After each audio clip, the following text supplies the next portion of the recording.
Welcome friends. આજે આપણે જોઈશું શ્રીમતી TSR કોમર્સ કોલેજ પાટણમાં બીકોમ સેમ 1 માટે એડમિશન ફોર્મ કઈ રીતે ભરવું.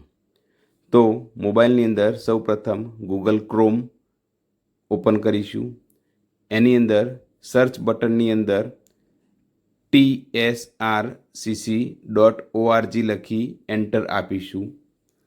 એટલે કોલેજની વેબસાઇટ ખુલશે, જેની અંદર તમને સૌપ્રથમ Gujarati and English medium BCom semester 1નું મેરિટ લિસ્ટ બતાવશે. ત્યાંથી મેરિટ લિસ્ટ જોઈ શકાશે. ત્યારબાદ નીચે સ્ક્રોલ કરવાથી ગ્રીન પટ્ટીમાં તમને એડમિશન ઓપન ક્લિક હિયર દેખાશે. તો તેના ઉપર ક્લિક કરીશું. તેના ઉપર ક્લિક કરવાથી 3 ઓપ્શન મળશે: BCom English medium, BCom Gujarati medium અને એમકોમ. જો બીકોમ ઇંગ્લિશ મીડિયમમાં ફોર્મ ભરવાનું હોય તો બીકોમ ઇંગ્લિશ મીડિયમ ઉપર ક્લિક કરીશું, અને ગુજરાતી મીડિયમ ઉપર ફોર્મ ભરવાનું હોય તો ગુજરાતી મીડિયમ ઉપર ક્લિક કરીશું. અહીં આપણે બીકોમ ગુજરાતી મીડિયમ ઉપર ક્લિક કરીશું. ત્યારબાદ તમને આની અંદર અલગ ઓપ્શન દેખાશે. તેમાં જે સૌ પ્રથમ ઓપ્શન છે ક્લિક ટુ પ્રોસીડ, તેના ઉપર ક્લિક કરીશું. એના ઉપર ક્લિક કરીશું એટલે તમને ઓફર નંબર માગશે. તો મેરિટમાં તમને ઓફર નંબર આપેલો હશે. દાખલા તરીકે મેરિટમાં પ્રથમ સિરિયલ નંબર હશે, ત્યારબાદ એપ્લિકેશન નંબર હશે, અને ત્રીજા નંબરે ઓફર નંબર હશે OU 26,000 કરીને. તો મેરિટ લિસ્ટમાંથી તમારે તમારો ઓફર નંબર શોધી લેવાનો રહેશે, અને ત્યારબાદ અહીં ઓફર નંબર એન્ટર કરવાનો રહેશે. ઓફર નંબર લખી અને લોગિન ઉપર ક્લિક કરવાથી તમારું એડમિશન ફોર્મ ખુલી જશે. એડમિશન ફોર્મ ખુલશે એટલે તમને અમુક વિગતો અધૂરી દેખાશે. તો આ વિગતો તમારે જાતે ભરવાની રહેશે. એના માટે તમારે સ્ક્રોલ કરી નીચે જવાથી તમને એડિટ, લાલ કલરનું બટન એડિટનું દેખાશે, એના ઉપર ક્લિક કરવાની. એની અંદર સૌપ્રથમ તમારે 12 આંકડાનું ABCID નાખવાનું રહેશે, જે તમને LCમાં આપેલું હશે. ત્યારબાદ આધાર કાર્ડ પ્રમાણે વિદ્યાર્થીનું નામ, surname, father name, mother name અને એનું પૂરું નામ લખી, ત્યારબાદ ફાધરનું પૂરું નામ, ફાધરનો મોબાઈલ નંબર, ફાધરનો ઓક્યુપેશન, તેમની વાર્ષિક આવક લખવાની રહેશે. વાર્ષિક આવક લખ્યા બાદ જેન્ડર સિલેક્ટ કરવાની રહેશે, જેમાં તમને 3 ઓપ્શન આપ્યા હશે, તેમાંથી યોગ્ય વિકલ્પ પસંદ કરવાનો રહેશે.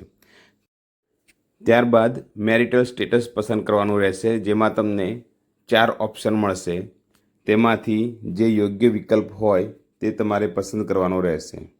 ત્યારબાદ કેટેગરી પસંદ કરવાની રહેશે, તેમાંથી SC, ST, OBC, EWS અને અધર જે લાગુ પડતી હોય તે પસંદ કરવાની રહેશે. ત્યારબાદ સબકાસ્ટ કેટેગરી સર્ટિફિકેટ, જો હેન્ડીકેપ લાગુ પડતું હોય તો યસ, ના લાગુ પડતું હોય તો નો. Birth place, birth date, minority લાગુ પડતું હોય તો યસ, ના લાગુ પડતું હોય તો નો. અને નોન ક્રિમિલિયર સર્ટિફિકેટની તારીખ એન્ટર કરવાની રહેશે. ત્યારબાદ નીચે સ્ક્રોલ કરવાથી તમારી કોન્ટેક્ટ ડિટેલ્સ એડ કરવાની હશે.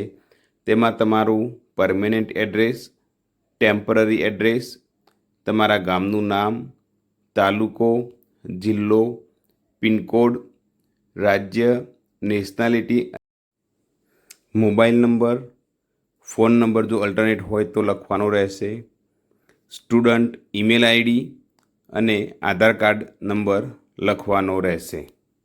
ત્યારબાદ ધોરણ 12ની શાળાની વિગત લખવાની રહેશે, જેમાં શાળાનું નામ, શાળામાં જોઈન થયા તારીખ, શાળા છોડ્યા તારીખ, છેલ્લે જે સેન્ટરથી પરીક્ષા આપી હોય તે પરીક્ષા સેન્ટરનું નામ, જે એક્ઝામ બોર્ડમાંથી પરીક્ષા આપી હોય તે એક્ઝામ બોર્ડ પસંદ કરવાનું રહેશે, એક્ઝામ સેન્ટર નંબર લખવાનો રહેશે. ધોરણ 12માં જે પ્રવાહમાં પરીક્ષા આપી હોય તે પ્રવાહ પસંદ કરવાનો રહેશે.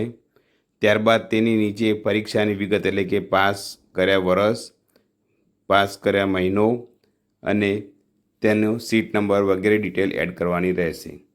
ત્યારબાદ તેના માર્ક્સની વિગત એટલે કે દરેક વિષયનું નામ, ટોટલ માર્ક્સ અને ઓબ્ટેન માર્ક્સ લખવાના રહેશે. નીચે વિષય પસંદ કરવાનો ઓપ્શન આપેલો છે, જેમાંથી એસપી, કોઓપરેશન, બિઝનેસ મેનેજમેન્ટ ત્રણમાંથી કોઈ પણ એક વિષય પસંદ કરી ડોક્યુમેન્ટ અપલોડ કરવાના રહેશે. હવે અહીં તમારે ડોક્યુમેન્ટના ફોટા અપલોડ કરવાના છે, પરંતુ એ પહેલાં ખાસ ધ્યાન એ રાખવાનું કે ફોટાની સાઇઝ 150 KB કરતાં વધારે હોવી જોઈએ નહીં. તો અહીં તમારી માર્કશીટનો ફોટો, આધાર કાર્ડનો ફોટો, ટ્રાયલ સર્ટિફિકેટનો ફોટો, સ્કૂલ લિવિંગ સર્ટિફિકેટનો ફોટો, SC/ST બક્ષીપંચનો કાસ્ટ સર્ટિફિકેટનો ફોટો, નન ક્રિમિલિયરનો ફોટો, EWS લાગુ પડતું હોય તો EWSનો ફોટો, અને જો અભ્યાસમાં કોઈ તૂટ હોય તો તે અંગેનું તમારે સોગંદનામું રજૂ કરવાનું રહેશે.